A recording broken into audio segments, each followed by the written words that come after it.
नमस्कार आप सभी को एक बार पुनः आप सभी का संस्कार पब्लिक स्कूल सूपका के इस यूट्यूब चैनल में आप सभी का मैं स्वागत करता हूं। जैसे कि अपन मैथमेटिक्स पढ़ रहे थे और मैं बता दूं आपको एक कि इस वीडियो को आप ज़्यादा से ज़्यादा लाइक और सब्सक्राइब कीजिएगा, क्योंकि एक हम हैं जो लॉकडाउन के दौरान एक अपने निजी स्वार्थ से हटकर बच्चों के विद्यार्थियों के लिए ये चीज़ उपलब्ध करा रहे हैं सूचना प्रौद्योगिकी के माध्यम से। तो आपका भी एक दायित्व बनता है कि इस प्रत्येक विद्यार्थी तक पहुंचाने के लिए आपको भी ज़्यादा से ज़्यादा सब्सक्राइब करना पड़ेगा, लाइक करना पड़ेगा। तो प्लीज़ कृपया आप सभी से एक बार पुनः निवेदन करता हूं कि आप सभी इस वीडियो को ज़्यादा से ज़्यादा लाइक सब्सक्राइब कीजिएगा और शेयर कीजिएगा, ताकि दूर दराज ढाणियों में बैठे सभी विद्यार्थियों तक ये वीडियो आसानी से पहुँच जाए।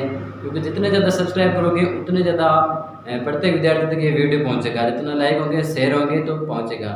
तो अपन बात कर रहे थे मैथमेटिक्स में चैप्टर अपना जो 16 चैप्टर है वो शुरू करने जा रहे हैं आज। इसका तो कुछ एक वीडियो पहले डाला था मैंने, उसमें काफ़ी सारे सूत्र हैं इस प्रश्नमाला के सारे बता देते मैंने। तो एक बार मैं पुनः उन सभी सूत्रों को दोहराऊंगा और उनके बारे में जो जानकारी है वो मैं पुनः आपको देने की चेष्टा करूँगा। तो देखो, जैसे चैप्टर का नाम है पृष्ठीय क्षेत्रफल एवं आयतन, यानी है तो पृष्ठीय क्षेत्रफल आएगा एक, तो एक आयतन आएगा। जैसे अपन ने जो 15 नंबर चैप्टर था उसमें भी पृष्ठीय क्षेत्रफल पढ़ा था, लेकिन आयतन नहीं पढ़ा था। उसमें ध्यान रखना, उसमें केवल और केवल पृष्ठीय क्षेत्रफल और परिधि पढ़ी थी। और आकृति का ज्यामितीय आकृति वो थी 2D, यानी 2 विमीय ज्यामिति थी, जिसका क्षेत्रफल और परिधि पढ़ा था, उसका नाम वृत्त था। केवल वृत्त के बारे में पढ़ा था। अब इसके अंदर क्या है कि भिन्न भिन्न प्रकार की ज्यामिति आएंगी। एक नाम यहाँ पर लिखा हुआ है कि ठोस ज्यामितीय आकृतियाँ। तो सबसे पहले हमारे पास में शब्द आता है ठोस क्या होता है और ज्यामितीय आकृतियाँ कौन कौन सी है, इसमें अपन अध्ययन करेंगे। तो मैं बता दूं आपको कि सबसे पहले ठोस के बारे में सुनो आप। जैसे कि अपने को पता है कि कोई भी ऐसी आकृति होती है जिसकी लंबाई, चौड़ाई और ऊंचाई 3 में होती है, वो ठोस होती है। यानी ऐसी आकृति अपने परिवेश में, वातावरण में एक ऐसी आकृति जिसमें क्या हो, लंबाई होनी चाहिए, चौड़ाई होनी चाहिए और एक ऊंचाई। जबकि जो दिए में ज्यामितीय आकृतियाँ होती हैं उनमें सिर्फ लंबाई और चौड़ाई होती है। जैसे कि मैं एक एग्जाम्पल बताऊँ आपको कि आयत की बात करते हैं अपन। तो आयत, जैसे ये आयत है, तो ये क्या है, ये एक द्विमीय में ज्यामितीय आकृति है, इसका आयतन नहीं होता है। जो द्विमीय में ज्यामितीय आकृति होती है उनका आयतन नहीं निकाल सकते अपन। आयतन क्या होता है, आयतन होता है जैसे कोई ठोस ऐसी आकृति जिसकी लंबाई, चौड़ाई और ऊंचाई 3 में हो। तो ये तो आपको रटने वाली सी बात है, लेकिन रटने वाली बात नहीं लेंगे अपन। ऐसी आकृति जैसे मान लो ये है एक प्रकार से ज्यामितीय आकृति। अब इसके अंदर कितनी चीजें आएगी वो हो जाएगा इसका आयतन। और क्षेत्रफल क्या होता है कि ये जो परिवेश होता है, आकाश होता है, उस आकाश में कितनी जगह घेरता है, जितना एरिया घेरेगा उससे क्षेत्रफल कहेंगे। तो अपन बात कर रहे थे 2D की। एक बार के लिए 2D में देखो, जैसे ये आयत है, तो ये क्या है कि द्विमीय ज्यामितीय आकृति। तो इसका क्या होगा, एक तो लंबाई है और एक चौड़ाई, 2 ही ज्यामितीय आकृति होती है। अगर तीसरी हो जाएगी तो ये ठोस का रूप धारण कर लेगी। तो अपन बात करते हैं इसमें ठोस में, और इनमें किन किन ज्यामितीय आकृतियों का अध्ययन करेंगे वो देख लो आप। मैं अध्ययन करवाऊंगा आपको एक तो घन घनाभ का,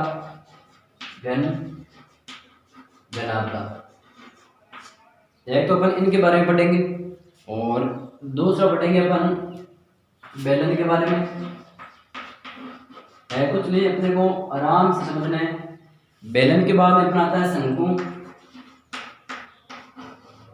शंकु के बाद पढ़ेंगे अपन गोले के बारे में। ये 4-5 चीज हुई। आकृति, ज्यामितीय आकृति है। मैं प्रत्येक ज्यामितीय आकृति को आपके समक्ष रख के दिखाऊंगा कि ये ज्यामितीय आकृति ऐसी होती है। तो इन ज्यामितीय आकृतियों में क्या होगा, एक तो होगा क्षेत्रफल। अब क्षेत्रफल 2 प्रकार से हो सकते हैं। नंबर 1 पृष्ठीय क्षेत्रफल, नंबर 2 संपूर्ण पृष्ठीय क्षेत्रफल।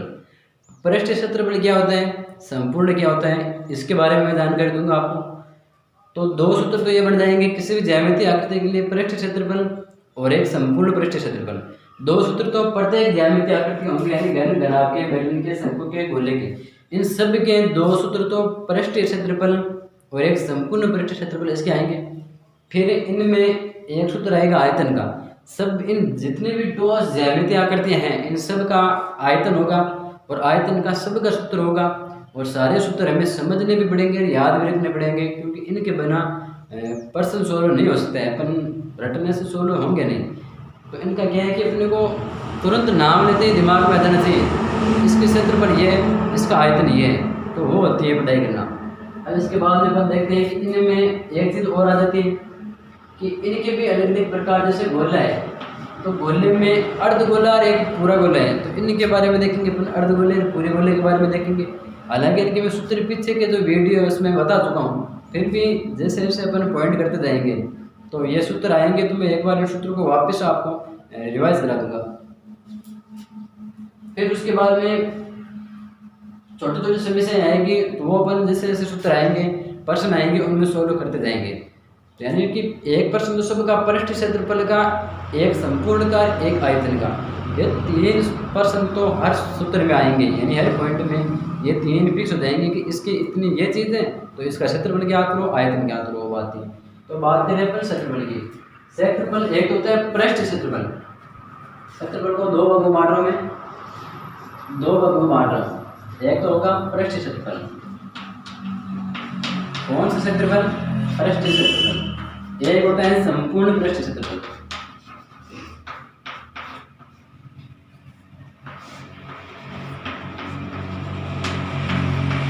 ये क्षेत्रफल 2 प्रकार का है, एक तो पृष्ठ और एक है संपूर्ण पृष्ठ क्षेत्रफल।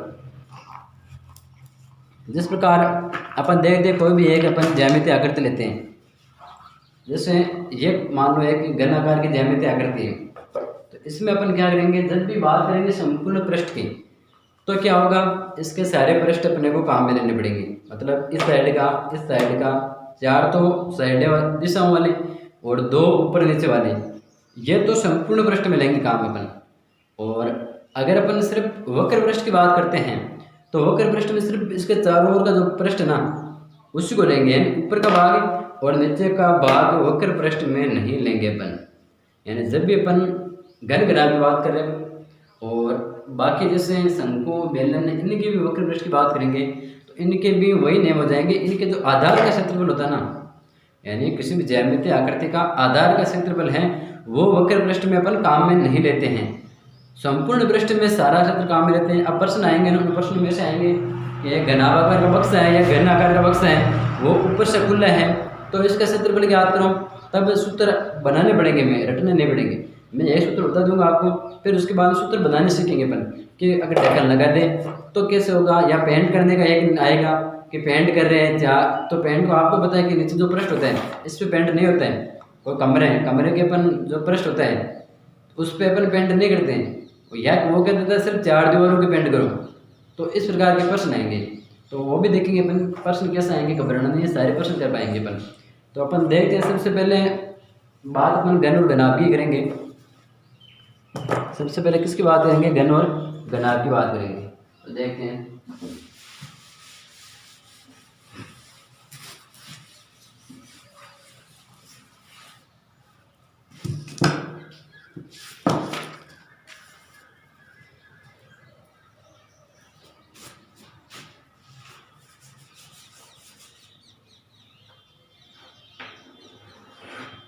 एग्जाम्पल देखो। पहला एग्जाम्पल देखते हैं अपन एक, और एग्जाम्पल में बता रहा हूँ, आपको ध्यान से सुनना है। एग्जाम्पल देखिएगा, घनाभ का देख रहे अपन।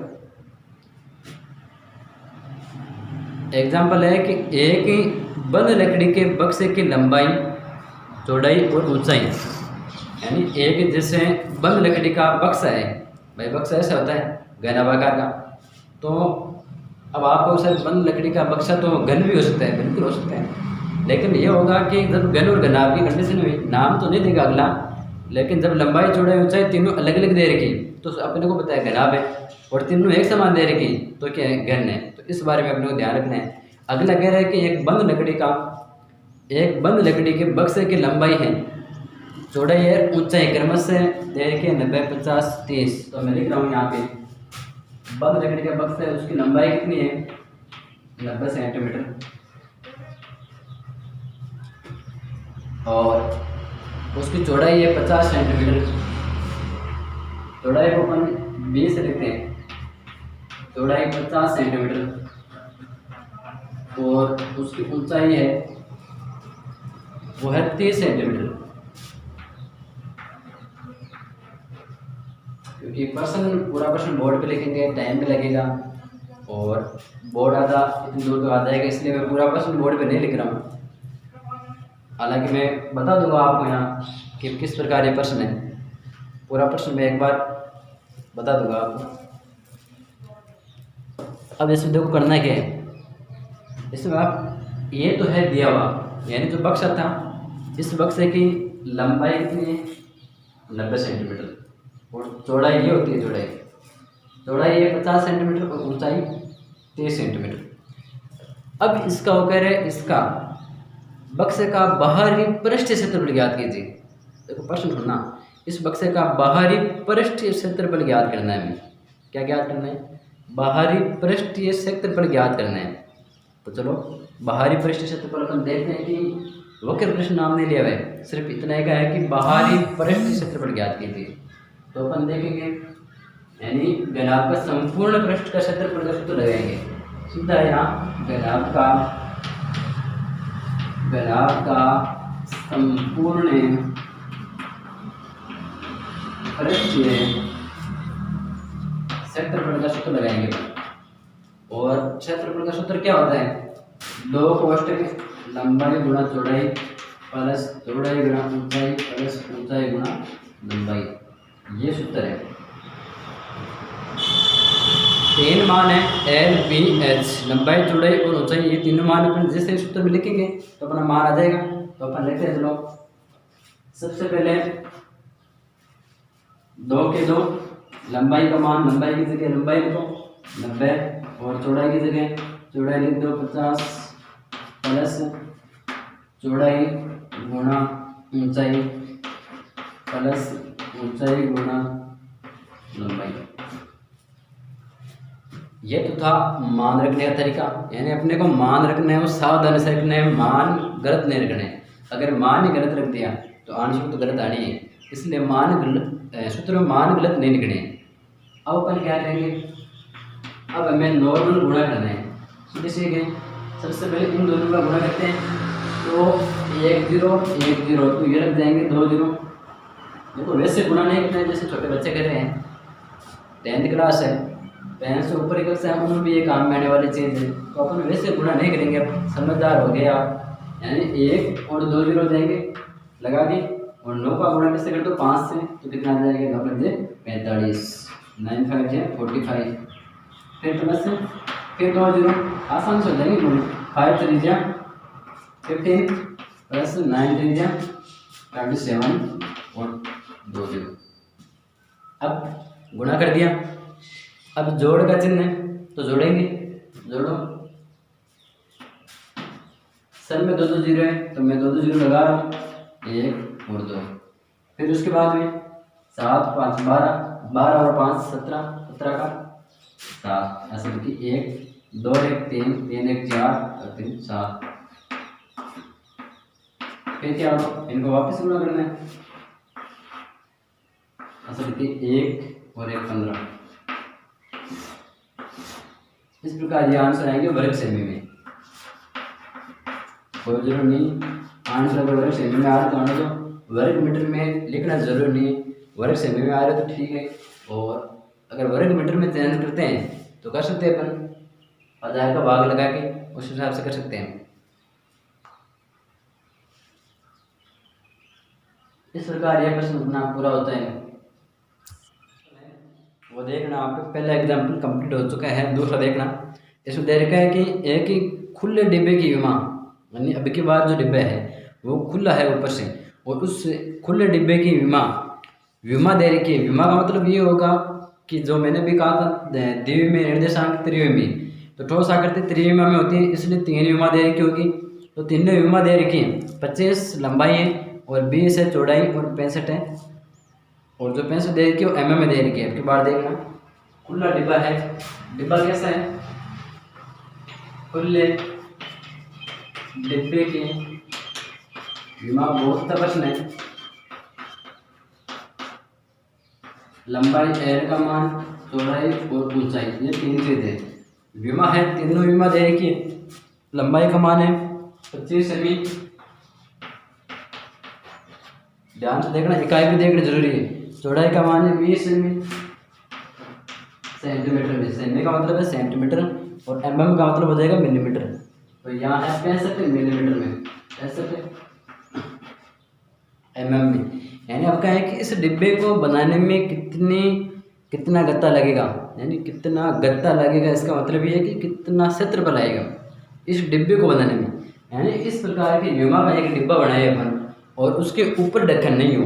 जैसे ये डिब्बा है, इसके लंबाई चौड़ाई ऊंचाई तीनों मान दे रखे, वो कह रहे हैं कि इसके ऊपर क्या नहीं होना चाहिए, ढक्कन नहीं होना चाहिए। इसका मतलब ये हो गया कि इसके ऊपर से जो आयत है अपन इस आयत को हटा रहे हैं, यानी जो पूरा क्षेत्रफल था या तो उसमें से एक आयत का क्षेत्रफल घटा दो, या अपन जो सूत्र का निर्माण करेंगे तो इस हिसाब से करेंगे कि इसके लंबाई चौड़ाई है वो एक बार ही जोड़ेंगे। देखो मैं बताऊंगा मैं सूत्र कैसे बना इसका।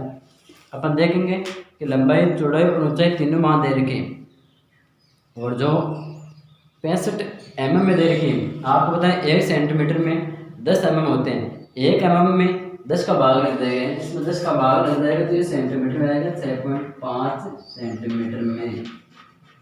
क्योंकि आपको पता है कि 1 mm बराबर 1/10 सेंटीमीटर होता है। इस प्रकार भाग लगाते अपन तब चलता है। तो अपन देखते हैं, मैं एक बार दोबारा बता रहा हूँ आपको। घनाभ का जो सूत्र था देखना, घनाभ का क्षेत्रफल का था मुख्य पृष्ठ अलग से। जो अपन सिर्फ संपूर्ण पृष्ठ की बात करते हैं तो संपूर्ण पृष्ठ में इसमें क्या होगा सूत्र, तो जैसे बताओ एक बार आपको कि ऐसे होता है सूत्र। वैसे तो BH प्लस HL, ये तो है संपूर्ण का, यानी 2 LB है, 2 BH है, 2 ही HL है, यानी 3 है। और वैसे पृष्ठ 6 होते हैं, 2 पृष्ठ सेम होते हैं इसलिए 3 बनाए गए। तो अपन क्या करेंगे, एक ढक्कन हटा रहे ऊपर से, तो ये क्या करेंगे इस भाग को तो 2 से गुणा कर देंगे, साथ में जोड़ेंगे क्या लंबाई और गुणा चौड़ाई, ये चीज़ जोड़ देंगे। यानी लंबाई और चौड़ाई एक ही बार जोड़ेंगे, 2 बार नहीं जोड़ेंगे। तो सूत्र ऑटोमेटिक ही निर्माण हो गया सूत्र का। अब जैसे अपन आगे की बात करते हैं इसकी, तो सूत्र का निर्माण होते ही देखना खुले डिब्बे का है। अब किसका बढ़ गया है, खुले डिब्बे का क्षेत्रफल, खुले डिब्बे का क्षेत्रफल। तो लिख दो सारा मान, यहाँ सारा मान। जैसे लंबाई का मान अगर 25 है तो 25 लिखो, चौड़ाई का मान कितना है गुणा 20 और प्लस 2 कोष्टक, फिर चौड़ाई गुणा ऊंचाई देखना, ये लेनी है 6.5 प्लस 6.5 गुणा, यहाँ पे लंबाई का मान कितना है 25। अब इनको गुणा अपने को करना है आसानी से, तो यहाँ से 2 इन दोनों का गुणा करना और फिर इन दोनों का गुणा करके जोड़ना और इनका गुणा लेंगे, इन तीनों को 16 करना है। 16 करने पर जो आंसर आएगा वो आ जाएगा। अब इसके बाद में आगे आप पढ़ना है, जो आंसर आएगा वो आप ही को करना है, क्योंकि गणना तो करनी है बाकी। इन दोनों को गुणा करना, इनको करके जोड़ देना। अब अपन बात करते हैं तीसरे एग्जाम्पल की, और तीसरा एग्जाम्पल है कि एक घन का संपूर्ण पृष्ठ क्षेत्रफल है वो दे रखा है 1014 मीटर है। तो घन की भुजा ज्ञात कीजिए। घन का संपूर्ण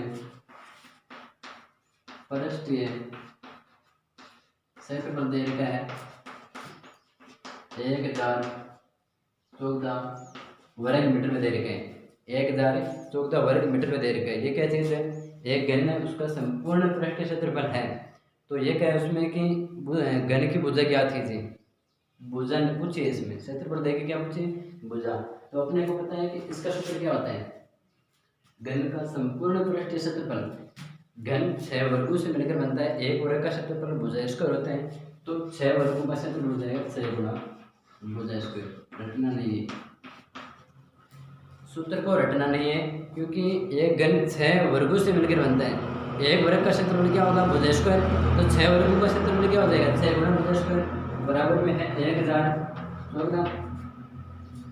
अपने को भुजा का मान याद करना है, तो भुजा के जो गुणे में है वो उसके बट्टे में चले जाएंगे। तो यहाँ लिखो भुजा स्क्वायर बराबर 1014 बटा 6, यानी 1014 में हमें 6 का भाग देना है, तो भाग देंगे तो यहाँ आंसर आएंगे 169।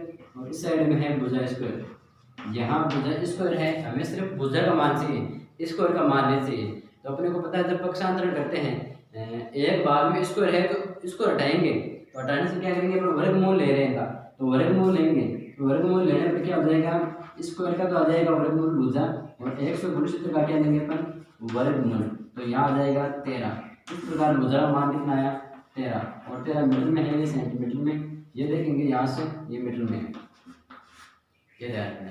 तो ये एग्जाम्पल हो गया अपना 13। अब अपन एग्जाम्पल बात करेंगे चौथे की। एग्जाम्पल देखते जाना, प्रश्न आसानी से हो जाएंगे बुक के। अब एग्जाम्पल देखेंगे अपन चौथा, सिर्फ एग्जाम्पल की बात कर रहे हैं, प्रश्न अपन 16.1 में से प्रश्न 1 बने के अभी सिर्फ और सिर्फ एग्जाम्पल की बात कर रहे हैं। तो चौथा एग्जाम्पल है, उसमें देखना क्या लिखा है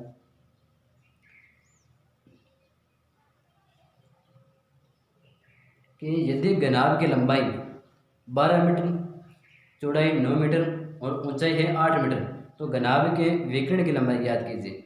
यानी वही है, घनाभ की लंबाई का मान दे रखा है, चौड़ाई का मान दे रखा है और ऊंचाई का मान दे रखा है, ये 3 मान दे रखे, किसके, घनाभ के, घनाभ की तीनों मान दे रखी, लंबाई, चौड़ाई और ऊंचाई। इनका मान है, लंबाई 12 मीटर है, 12, 9 और 8, लंबाई तो है 12 और चौड़ाई है 9, ऊंचाई है 8, ये मीटर में है। ये भी मान रखते हैं कि मीटर, सेंटीमीटर, किलोमीटर, ज़्यादातर आंकड़े मीटर या सेंटीमीटर में इन्हें मिलेंगे। तो जब ये तीनों भी मीटर में है तो अपना जो क्षेत्रफल आएगा वो भी क्या आएगा, वर्ग मीटर में आएगा, सेंटीमीटर में अगला पूछे तो ये सेंटीमीटर में दिखाना है, ऐसा सेंटीमीटर में नहीं बताना है। अब जैसे पूछा है कि इसका हमें क्या ज्ञात करना है, विकर्ण ज्ञात करना है। अब घनाभ का विकर्ण सूत्र क्या होता है, सबसे पहले बात यह आती है कि घनाभ का विकिरण ज्ञात करो। विकिरण का सूत्र होता है लंबाई स्क्वायर प्लस चौड़ाई स्क्वायर प्लस ऊंचाई स्क्वायर और इनका वर्गमूल। कोई हार्ड नहीं है, सारे सूत्र में एल बी एस तीनों यही काम में आएगी। अगर आयतन की बात करते हैं तो अपन तीनों गुणा करते हैं, लंबाई, चौड़ाई और ऊंचाई तीनों में गुणा करते हैं, तब जाके आयतन आता है। और यहाँ विकर्ण की बात करें, विकर्ण का मतलब ये हुआ, जैसे एक कमरा होता है, कमरे के एक कोने से अगले कोने के बीच की जो दूरी होती है, यानी इस कमरे में बड़ी भुजा होती है ना, वो विकर्ण होती है। एक घनाभ होता है, उसमें बड़ी भुजा क्या होती है, विकर्ण होती है। आयत होता है, उसमें बड़ी भुजा क्या होती है, विकर्ण होती है। हर प्रकार की आकृति में बड़ी भुजा क्या होती है, विकर्ण होती है। और विकर्ण क्या होता है, दो शीर्षों के बीच की दूरी होती है, अधिकतम दूरी, वो क्या होती है, विकर्ण होती है। तो अपन बात करते हैं विकर्ण में यहाँ। तो सबसे पहले लंबाई, यानी 12, लंबाई का मान 12 लिख दो, चौड़ाई का मान कितना है, 9 है तो 9 लिख दो, वर्ग करना है इनका, ऊंचाई का मान है 8। अब क्या करेंगे अपन, वर्ग करेंगे, यानी 12 का वर्ग करना है, 12 को 12 से गुणा कर लो तो कितना आते हैं, 144। तो यानी कि 144, 9 को 9 से गुणा करो कितना आएंगे, 81, और 8 को 8 से गुणा करेंगे कितना आएंगे, 64। और अब इनको जोड़ दो और वर्गमूल निकाल लो। अब इन तीनों को जोड़ो और फिर क्या करेंगे, अपन वर्गमूल निकालेंगे। जोड़ दो, एक 9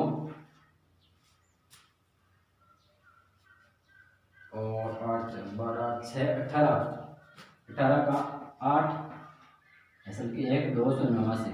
तो ये वर्गमूल अपने को कम से कम 25 थे तो याद रखने पड़ेंगे। और 289 का वर्गमूल आता है 17 वर्गमूल आता है इनका।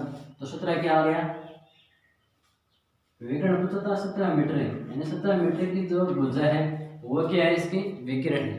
तो ये अपना चौथा एग्जाम्पल है। अगर मान लो एक एग्जाम्पल इसी के अंदर मैं बताऊं, अगर इसी का आयतन पूछता, ये देख लेना, अगर इसी का आयतन पूछता तो आयतन में क्या करना है, बस आयतन का सूत्र लगाना है। और आयतन का सूत्र क्या होता है, लंबाई गुणा चौड़ाई गुणा ऊंचाई। ये किसका सूत्र होता है, आयतन का सूत्र होता है। यानी जब तीनों विमाओं को अपन गुणा कर देंगे तो क्या आ जाएगा, आयतन आ जाएगा ना। 12 को 9 को 8 को तीनों को जब अपन गुणा कर देंगे तो क्या आ जाएगा, आयतन। और आयतन मीटर क्यूब में आता है, ध्यान रखना, आयतन क्यूब में आता है, क्षेत्रफल स्क्वायर में आता है। और एक के लिए भुजा होती है, उसके कोई इकाई नहीं लगती, सिर्फ एक ही होती है। इस चीज़ का भी आपको विषय ध्यान रखना है। तो अपन ने घनाभ का क्षेत्रफल देख लिया और ऊपर से अगर ढक्कन खुला है तो देख लिया, और उसके बाद में अपन ने आयतन देख लिया और आयतन के साथ साथ में विकिरण देख लिया। इस प्रकार के प्रश्न देख लिए। यही प्रश्न एग्जाम में आएंगे इसी टाइप के, वो आएंगे। 5वां एग्जाम्पल देखते हैं पहले। 5वां एग्जाम्पल,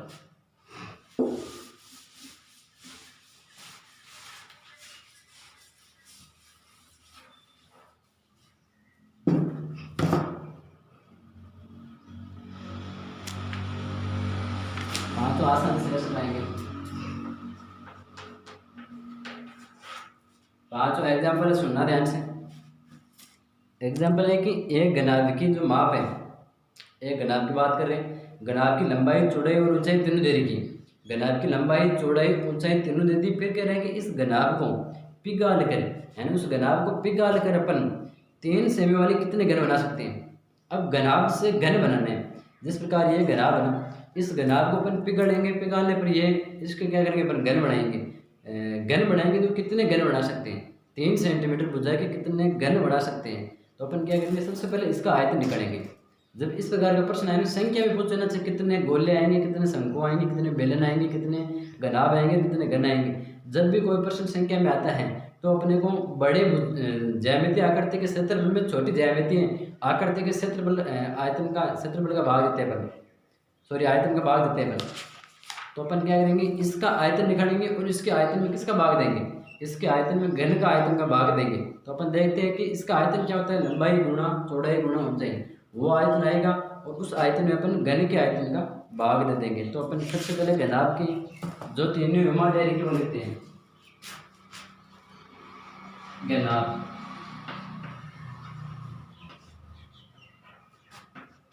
प्रश्न में हमेशा ऐसे लिखना, लंबाई चौड़ाई और ऊंचाई तीनों दे रखी है तो वो लिखो, और घन की भुजा दे रखी है वो लिख लो। जो चीजें दे रखी है वो लिख लो। घनाभ की तीनों विमा दे रखी है, 15, 12 और 6। अब मतलब इसको पिघाल कर 3 सेमी के कितने घन बना सकते हैं। अपन क्या करेंगे, छोटे ज्यामितीय आकृति का सर आयतन का भाग देंगे बड़े। तो अपन यहाँ लगाते हैं, पिघालने के बाद घनों की संख्या, घनों की संख्या, घनाभ के आयतन में किसका भाग देंगे अपन, घन का आयतन। घनाभ के